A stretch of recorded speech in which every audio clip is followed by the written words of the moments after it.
Veja bem, se eu não conseguir concatenar as ideias muito bem no vídeo de hoje, é porque, cara, eu tô no fim de um dia que, sei lá, parece que durou mais de um dia. São 11h04 da noite aqui em Milão, na Itália, no momento em que eu tô gravando. E eu não quero de maneira alguma parecer aquelas pessoas, nossa, brasileiros que sofrem na Europa. Não é isso não, tá? Só foi um dia longo de trabalho.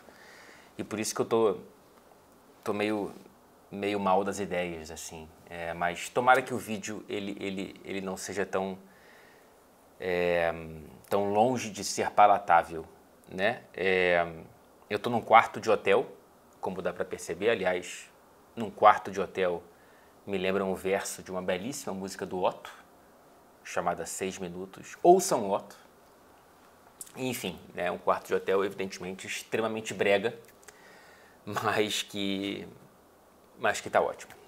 Eu tenho alguns pontos para trazer dessa rodada que termina agora no fim desta segunda-feira. Aliás, eu estou em Milão porque eu cubro nesta terça-feira Milan e Tottenham, jogo no Space e na HBO Max.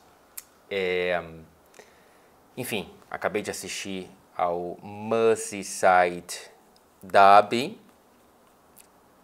E para quem fala que eu forço o inglês, cara, é muito difícil. Eu fico num trevo de vez em quando, porque falar palavras em inglês enquanto eu falo português é esquisito e soa pedante. Mas tem palavras que eu já não consigo, enfim, não vou emendar uma explicação e outra, porque o vídeo fica só eu pedindo desculpas. Mas enfim, eu quero falar alguns pontos desta rodada. Como vocês devem ter visto na arte de capa do Rick, que é um belíssimo designer, já tem o VAR ali.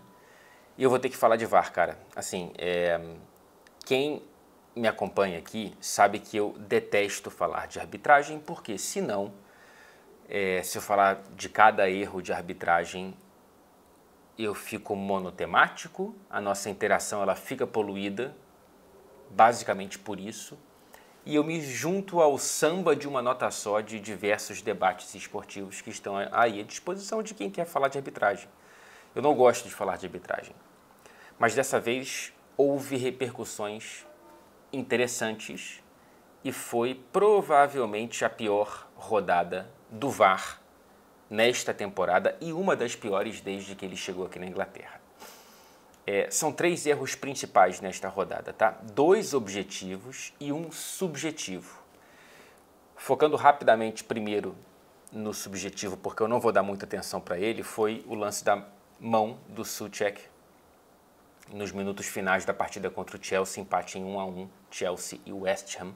Seria uma chance para o Chelsea buscar os 3 pontos da marca do pênalti. Foi um erro, tá? Mas foi um erro de interpretação. O árbitro não viu pênalti, o VAR provavelmente não viu um erro óbvio e claro do árbitro.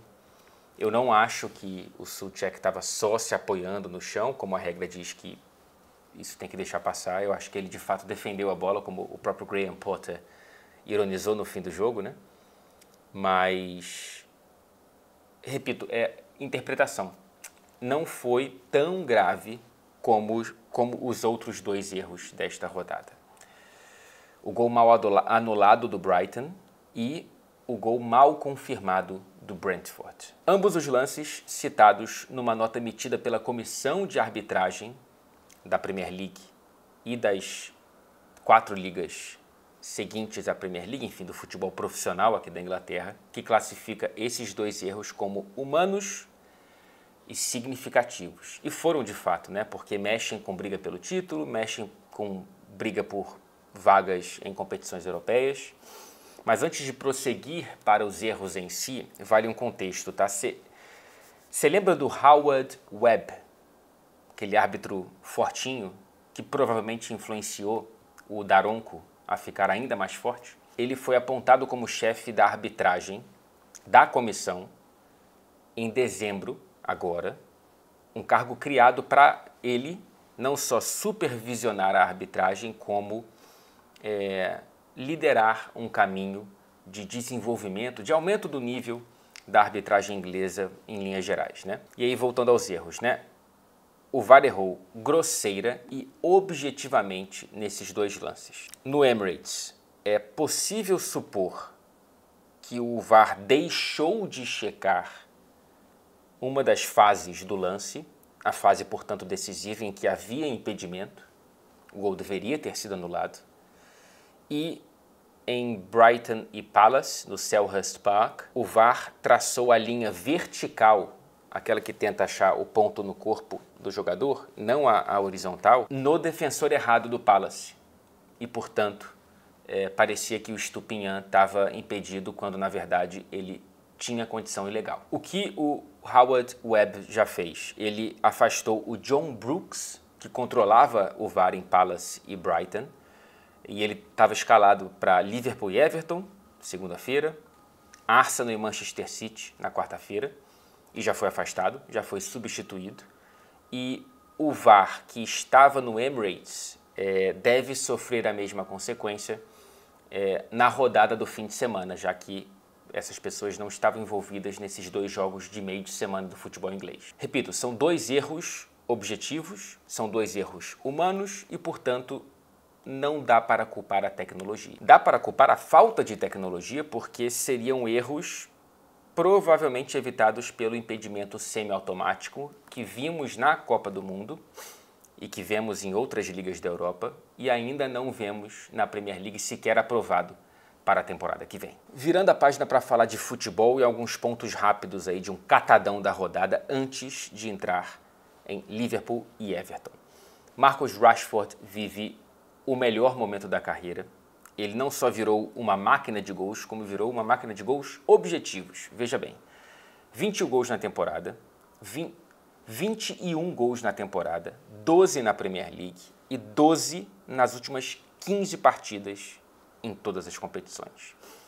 Os gols de Rashford já deram 13 pontos para o Manchester United na tabela do inglês. Imparável e bonito de ver o Rashford não só voltando a ser o que era, como superando a versão anterior, que já nos fazia os nossos olhos brilharem. Golaço de Willian e assistência do Andreas Pereira na vitória do Fulham em cima do Forest 2-0. O Fulham segue muito bem e a espinha dorsal tem participação essencial brasileira e, claro, isso já fez parte da análise no vídeo que eu postei aqui sobre o Fulham. Análise que não descobriu nada, né? Foi uma percepção bastante básica, inclusive, mas enfim, não custa citar que isso já foi abordado aqui no canal. Não estou tirando onda, eu estou apenas apontando que, caso você queira se aprofundar mais no Fulham, tem vídeo sobre isso já. Falando em brasileiro, foi bonito ver o João Gomes estreando pelos Wolves e já fazendo gol em poucos minutos em campo, um gol bonito, né? E decisivo, no fim das contas, para a vitória do Wolverhampton. E, enfim, nessa de volantes brasileiros chegando na Premier League, como o João Gomes, como o Danilo, eu estou ansioso para ver o Andrei Santos, que foi um dos donos do título brasileiro no Sul-Americano Sub-20, que terminou neste fim de semana, tirando logo o visto de trabalho, tomara que isso aconteça, pelo Chelsea para poder jogar pelos Blues e, quem sabe, eu espero que isso aconteça, seja uma arma interessante e faça uma combinação sul-americana e que pode dar muito certo com o Enzo Fernandes. Segundo empate seguido do Newcastle em jogos vencíveis que frustram quem delirava com briga pelo título. Cara, mas eu não vou por aí, tá? Eu acho que o clube já pulou etapas nesse crescimento e uma vaga para a próxima Liga dos Campeões seria uma conquista muito grande para esse Newcastle e antes da hora. Ela virá, se não nessa temporada, muito em breve por conta do dinheiro que chegou, mas ela pode vir antes da hora pela forma com a qual esse dinheiro foi gasto. Newcastle também, que já foi foco de vídeo aqui naquela série. Um Mundo Fora do Big Six. É isso o nome, né? Estou falando que a minha cabeça não está legal. A posição do Newcastle não está mais ameaçada do que está por conta do Tottenham, que, cara, é o time mais imprevisível de todos os 20 dessa Premier League. É impressionante. Pode vencer o Manchester City, coisa que faz, enfim, independentemente do jogador, do treinador, do estádio, sem treinador, já que o Conte estava fora. O atropelo para o Leicester teve lances defensivos constrangedores e que me preocupam para essa partida de terça-feira contra o Milan, que também não está tão bem, mas enfim, é San Siro, né? Último ponto. Embalado pelo ódio contra a Premier League e que se junta ao ódio de anos contra a UEFA, o Manchester City viveu uma simbiose diferente com a torcida neste domingo contra o Aston Villa dentro de casa e talvez, ironicamente, esse julgamento que pode durar anos pode acabar sendo o empurrão que faltava para o time encaixar nessa temporada. Caminhando para o fim do vídeo e falando, claro, dessa vitória importante do Liverpool, é clássico, cara, tem esse potencial de talvez ser uma chave, uma virada de chave na temporada, né? Não sei se é o caso deste, seria precipitado assumir isso, mas foi uma vitória energética, foi uma vitória, sei lá, cara, para tirar peso coletivo e individual. Antes de falar dos pesos retirados ou menos intensos nesse momento, depois dessa vitória, eu só queria deixar aqui o meu elogio máximo e minha admiração ainda maior por Paulo Andrade e Mário Marra. Como eu assino a Premier League na Inglaterra, quando eu viajo eu tenho que ver por outros meios. E aí eu vi a transmissão da ESPN no Brasil e, cara, sou fã dos dois. Tive a felicidade de conhecê-los pessoalmente. O Paulo eu conheci uma outra vez, mas dessa vez agora, recentemente, quando eles vieram para Liverpool, tive mais tempo para conversar com ele e foi a primeira vez que eu conheci o Mário Marra, um outro amor de pessoa, enfim. Sempre bonito vê-los brilhando como sempre. Voltando, menos pesos coletivos e individuais nos autores dos gols, né? O Salah saindo de um jejum e o Gakpo saindo de uma seca. Um jejum que durou 5 jogos e outro que durou 7, né, cara? Assim, eu entendo que não dá para ignorar a conjuntura no futebol, mas às vezes a pressão ela segue o caminho da pressa e é meio que na contramão, é meio que contraproducente, enfim, não ajuda. E acho que esse é o caso. Pô, o Salah, enfim, não faz uma grande temporada, mas é a primeira não grande temporada dele com a camisa do Liverpool, então assim, calma. O Gakpo acabou de chegar. Enfim, é complicado, time grande, clube grande, que venceu muito recentemente, que entregou muito recentemente, difícil se dar a permissão de respirar e de ter uma entre-safra, mas, enfim, importante que esse jogo tenha trazido isso para esses dois jogadores, especialmente para o Gakpo, porque já tinha admitido que essa seca inicial já estava entrando na cabeça dele. E foram 2 gols marcados em 2 ótimos contra-ataques, né? O primeiro numa arrancada assombrosa do Darwin, que merecia um gol, né? Para diminuir também esse barulho excessivo em cima dele. E o segundo numa jogadaça do Robertson, que para no Arnold e assiste o Gakpo, e colocar Arnold e Robertson juntos numa mesma frase positiva sobre o Liverpool, me traz a sensação como abraçar alguém que você não vê há muito tempo. Um bonito reencontro, esses dois trazendo combinações positivas dentro de campo outra vez num jogo importante. Eu deveria já ter falado aqui no canal porque ele me chamou atenção há algum tempo, mas eu não falei e falo com atraso e pagando dívida. O Bajcetic é interessante, hein? 18 anos, 5ª titularidade seguida dele e com uma personalidade que não é comum para tão pouca idade.